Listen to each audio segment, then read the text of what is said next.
بسم اللہ الرحمن الرحیم۔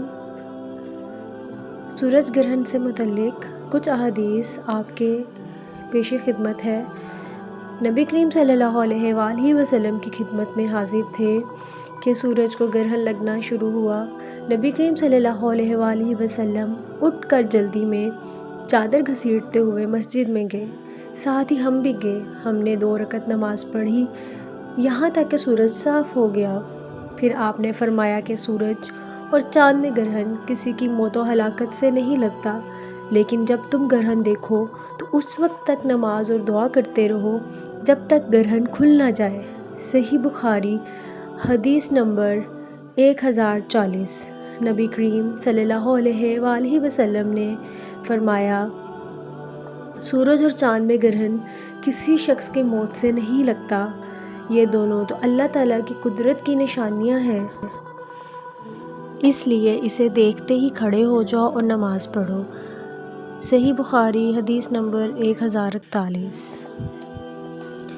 اس بارے میں ایک اور حدیث پاک ہے۔ رسول پاک صلی اللہ علیہ وآلہ وسلم کے زمانے میں سورج گرہن اس دن لگا جس دن آپ صلی اللہ علیہ وآلہ وسلم کے صاحبزادے حضرت ابراہیم رضی اللہ تعالیٰ عنہ کا انتقال۔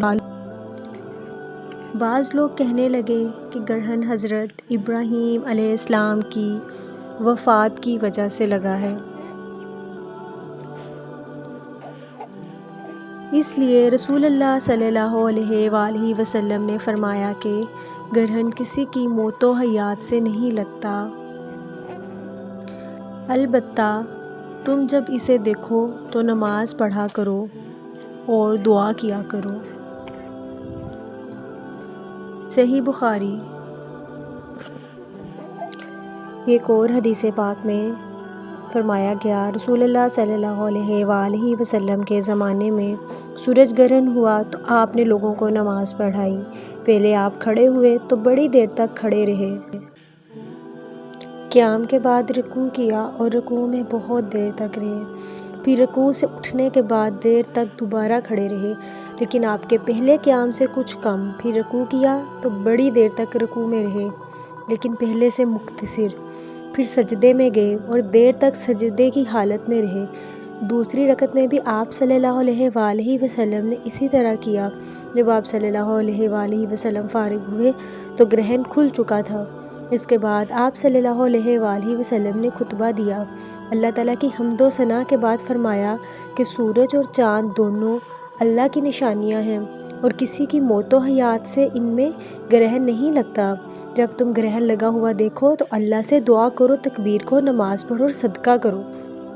نبی کریم صلی اللہ علیہ وآلہ وسلم کی زندگی میں سورج گرہن لگا۔ اس وقت آپ صلی اللہ علیہ وآلہ وسلم مسجد میں تشریف لے گئے۔ انہوں نے بیان کیا کہ لوگوں نے حضور اکرم صلی اللہ علیہ وآلہ وسلم کے پیچھے صف باندھی، آپ نے تکبیر کہی اور بہت دیر قرآن مجید پڑھتے رہے، پھر تکبیر کہی اور بہت لمبا رکوع کیا، پھر سمع اللہ لمن حمدہ کھڑے ہو گئے اور سجدہ نہیں کیا۔ رکوع سے اٹھنے کے بعد پھر بہت دیر تک قرآن مجید پڑھتے رہے، لیکن پہلی قرات سے کم۔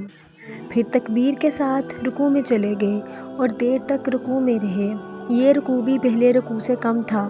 اب سمع اللہ لمن حمدہ اور ربنا لک الحمد کہا، پھر سجدے میں گئے۔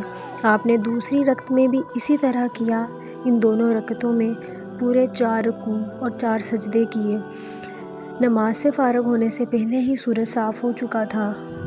نماز کے بعد آپ صلی اللہ علیہ وآلہ وسلم نے کھڑے ہو کر خطبہ فرمایا اور پہلے اللہ تعالیٰ کی شان کے مطابق تعریف کی، پھر فرمایا کہ سورج اور چاند اللہ کی 2 نشانیاں ہیں، ان میں گرہن کسی کی موت و حیات کی وجہ سے نہیں لگتا، لیکن جب تم گرہن دیکھا کرو تو فوراً نماز کی طرف لپکو۔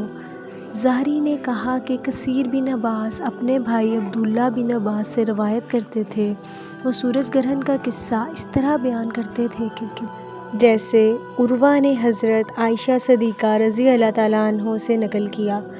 زہری نے کہا، میں نے عروہ سے کہا، تمہارے بھائی عبداللہ بن زبیر نے جس دن مدینہ میں سورج گرہن ہوا، صبح کی نماز کی طرح 2 رکعت پڑھی اور کچھ زیادہ نہیں کیا؟ انہوں نے کہا ہاں، مگر وہ سنت کے طریق سے چوک گئے۔